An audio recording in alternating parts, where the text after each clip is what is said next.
Colour नाही खेळायचे. Nayantara aunty नुसती मलाच फोन करत असते. म्हणे घरात कलर नाही फेकायचे. का नाही फेकायचे?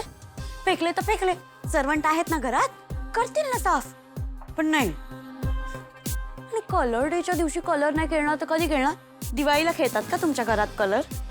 उगाच लॉजिकच कळत नाही मला एक गोष्ट कळत नाही, या घरात एवढे डॉमिनन्स का दाखवतात सगळे? मला नाही चालणार डॉमिनंट. लग्नानंतर माझं कसं होईल? I am a free bird man.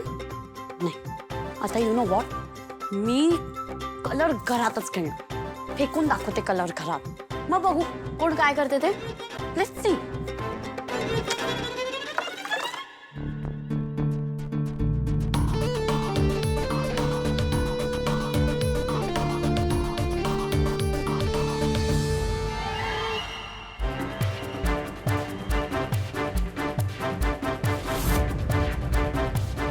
कोणी केलं हे? सगळं घर घाण करून ठेवलं. कोण आहे तिकडे? नयनतारा. ताई, सगळं घर खराब होतंय. हो, पण तू नको काळजी करू नकोस. आता मुलं खेळतायत ना बाहेर, एखाद्याचा फुगा आत आला असेल ना. अगं त्या दोघी आहेत ना, त्या साफ करतील, सांगते मी त्यांना. तू तू नको काळजी करूस. कामिनी, रागिणी, लवकर या इकडे. काय माहिती? हे का? तू एकटीच कशी आलीस? रागिणी कुठे आहे? होती, काहीतरी काम आहे म्हणाली आणि जरा बाहेर जाऊन येते म्हणाली. येईल एवढ्यात.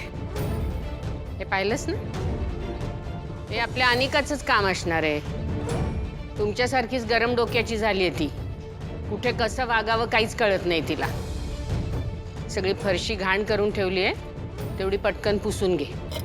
पुसूया ना, पुसूया. पण रंगपंचमीचा खेळ आहे, मुलं खेळत राहतील. म्हणजे आत्तापासून संध्याकाळपर्यंत खेळत राहतील, रंग टाकतील, सगळं घर असं घाण होत राहणार, दिवसभर होत राहणार. मी काय म्हणते, एकदाचा त्यांचा खेळ होऊ देत ना. म्हणजे मग असं संध्याकाळ झाली की सगळ्या गोष्टी अशा चकचकीत साफ करता येईल. आता ही साफ करत ती गोष्ट. तू विसरलेली दिसतेस. तुमची शिक्षा चालू आहे अजून.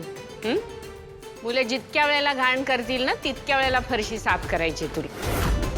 हे जर नसेल करायचं तर मग कायम इथेच राहायचं नयनताराच्याकडे नोकर बनून. नाही, असं नाही. आणि अगदी नोकरच कशाला आपण बनायला पाहिजे. आपलं घर म्हणूनच बोलवले ना तिने. आपल्या घरात करायला काय हरकत आहे? हो, मी करते, ते करते. ठीक आहे, नंतर होईल. झालं येवना चकचकीत. आणते मी, पुसायचं आणते.